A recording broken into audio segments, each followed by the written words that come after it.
Sydney's rent hikes are now so severe. Some Sydney workers are being forced to live on the streets despite being employed. With the situation so bad, an encampment of tents and car sleepers has emerged in Anthony Albanese's own Sydney electorate. We have more people that are sleeping rough than ever before in the history of Australia. Homelessness is the absolute worst possible position for anyone to be in. We cannot solve homelessness without more housing.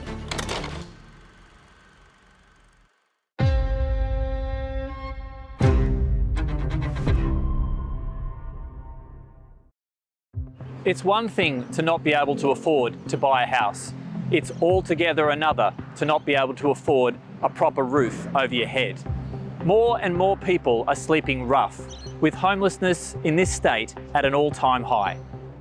Kerry Ross has been living in a tent at Enmore Park in Anthony Albanese's electorate since December, after being beaten and robbed the day she moved back to Sydney.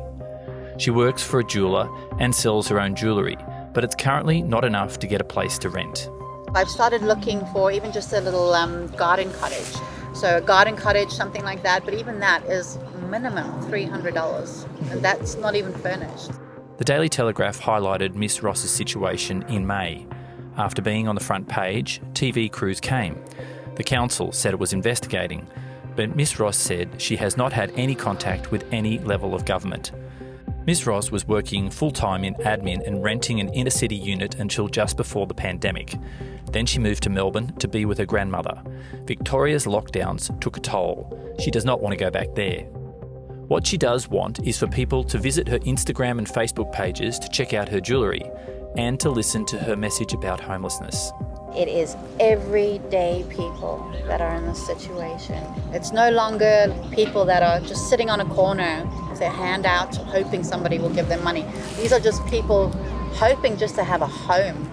Homelessness New South Wales Acting CEO Amy Haynes said 28% of homeless people are working.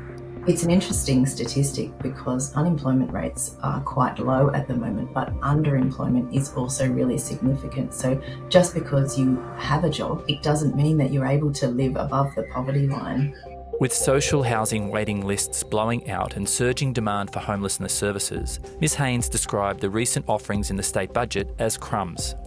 Premier Chris Minns told the Daily Telegraph that while his government is adding supply, there is limited money to go round, and that offering incentives to the private sector, like increased floor space ratios for adding social housing to developments, was the best strategy. It's a big challenge, and we've got major budget issues in New South Wales.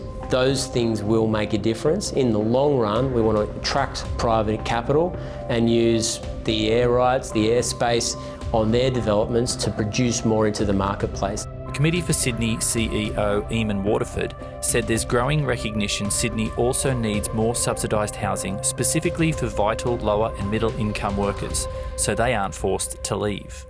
This is not an inevitability. Sydney doesn't have to be as unaffordable as it is. The reality is we can take action that will change the affordability of Sydney. And if we look at cities around the world, there are lots of examples of what we can be doing. So London is a city that we often look at and say, gee, we assume that we're less unaffordable than them, but we aren't. What have they been doing to achieve that? Well, it turns out they've been investing specifically in creating housing that is specifically for those low to middle income people.